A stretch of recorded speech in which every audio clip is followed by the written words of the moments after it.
Alamin ang latest weather update ngayon dito sa Sir Aris Official Weather News Today. Sa ating latest satellite images, makikita natin tatlong weather systems pa rin nakakaapekto sa ating bansa. Ang Intertropical Convergence Zone ay magdadala pa rin ng maulap na kalangitan at lalo na malaking tsansa na makapagbulan sa malaking bahagi ng Visayas, Mindanao kasama ang Palawan at ilang bahagi ng Bicol Region.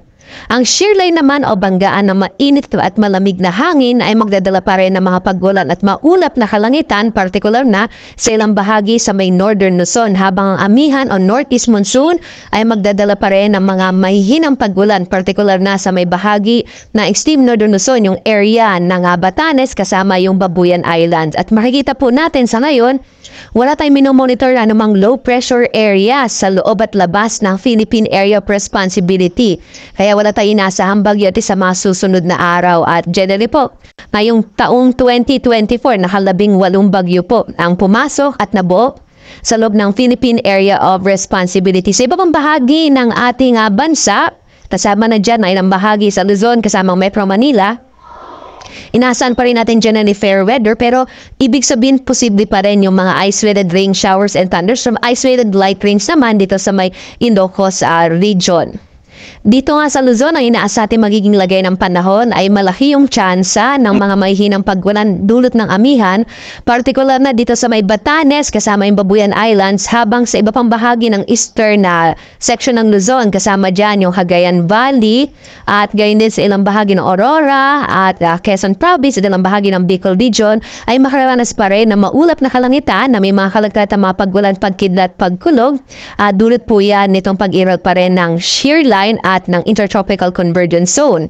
Sa nalabing bahagi naman ng Luzon, lalo na sa may western section ng Luzon, inaasa natin mga isolated light rains sa Ilocos Region at ang bahagi ng Central Luzon, habang sa Kamaynilaan nga, posible pa rin yung mga isolated o pulo-pulong mga paggulan, pagkidat, pagkulog at sa iba pang bahagi ng Southern Luzon na yung huling araw sa taong 2024.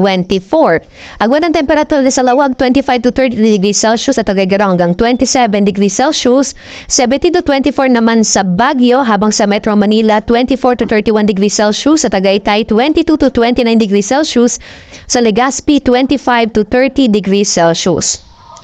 At dito naman sa Palawan, Visayas at Mindanao, ang paghiyal pa rin ng Intertropical Convergence Zone na ITCZ ay magdadala ng maulap na kalangitan na may mga pagbulan sa bahagi ng Palawan at ang agwat ng temperatura sa Kalayaan Islands 25 to 31 degrees Celsius, sa Puerto Princesa 25 to 32 degrees Celsius. Magiging maulan din lalong-lalo na sa may Eastern Visayas at ilang bahagi ng Kabisayaan dulot ng ITCZ, habang dito sa may Panay Islands, asahan naman natin generally fair weather na may mga isolated rain showers and thunderstorms. Agwat ang temperatura sa Iloilo 24 to 32 degrees Celsius, sa Cebu 26 to 31 degrees Celsius, habang sa Tacloban 25 to 30 degrees Celsius. At sa pag-iral pa rin ng ITCZ, malaking bahagi ng Mindanao ay magkakaroon ng maulap na kalangitan na may mga kalat-kalat na mga paggulan, pagkilat, pagkulob, lalong-lalo na yung eastern section ng Mindanao, yung Caraga at Davao Region. Agwat ng temperatura sa Zamboanga, 24 to 32 degrees Celsius, habang sa Cagayan de Oro, 25 to 30 degrees Celsius, at Davao naman 24 to 32 degrees Celsius. Samantala, wala na po tayong nakataas sa gale warning sa anumang bahagi ng ating bansa, bagamat nagpapalala pa rin ng pag-asa, lalong-lalo na sa may silangang bahagi ng Luzon. Medyo malakas pa rin yung amihan, posibleng katamtaman na nasa kumisay malong karagatan ang mararanasan sa mga hilagang baybayin ng ating bansa. So iba yung pag-iingat pa rin po, lalo na kapag meron tayong mga thunderstorms na kumisan ay nagpapalakas ng alon ng karagatan.